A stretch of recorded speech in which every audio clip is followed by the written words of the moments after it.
Hi, I'm Jess Battle with Reed Instruments. I want to show you how to set up your SD series data log meter. We offer 14 units total, but as you can see from these, the body's the same for each. They measure something different. They typically have a different type of probe, but all in all, it's the same meter. So if your unit has a detachable probe such as the SD4214, it's a hot vein anemometer, you want to go ahead and hook up your probe right off the bat. Go ahead and put in an SD card. And we're going to turn the unit on. As I said, we use the same body for all of them, so a couple of the buttons typically are placeholders. Don't worry about that. Everything you need is going to be right here. So the unit's on. We're going to start out by hitting our set button. We're going to hold it down for approximately 2 seconds until you see the set date. You know you're in your menu. You're going to use the record enter button to start walking you through.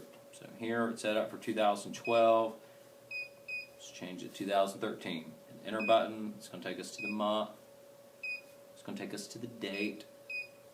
Hit the enter button again, it's going to take us to the hour, the 15th hour, let's make it the 16th hour. Hit the enter button, it says 55 minutes, let's make it 45 minutes. And walk back through seconds. Here it's going to ask you if you want to use decimals or commas. In Europe they use commas. Let's keep it on decimals.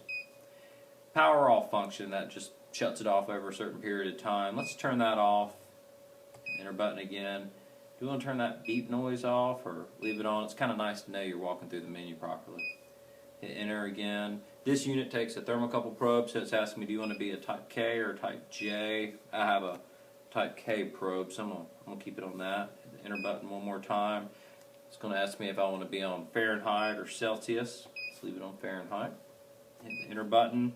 This is really important. It's asking your sample rate. It defaults to 2 seconds. It'll go down to 1 second, up to 3600, but we're going to leave it right there on 2 for a sec. Hit the enter button again. It's asking me, do you want to format the card? Yes, I do. Scroll to yes. Hold down your enter button. Hit it one more time. It's going to start flashing, and we're done. Just then, we set up our date and time, we set our sample rate, we chose our unit of measure, we formatted our card, we're ready to start taking tests. So like I said, this is an anemometer, measures airflow and temperature at the same time. To start, we're going to hit the record button. You hit it till you see the record come up right here, you know you're ready. As soon as you're ready to start taking tests, hit the logger function. It's taking a reading every 2 seconds. When you get done, hit the logger function again, it stops recording to still have the record function on top. So here you can go right back to taking a test if you need to. But now we're done for the day, we're ready to download our results. We're going to hold the record button down again for about 2 seconds till that record button goes away right there. Remove the card, put it in your computer, go straight over to Excel, and you're done. If you have any questions, don't be scared of using your manual. Check us out online or call your local distributor.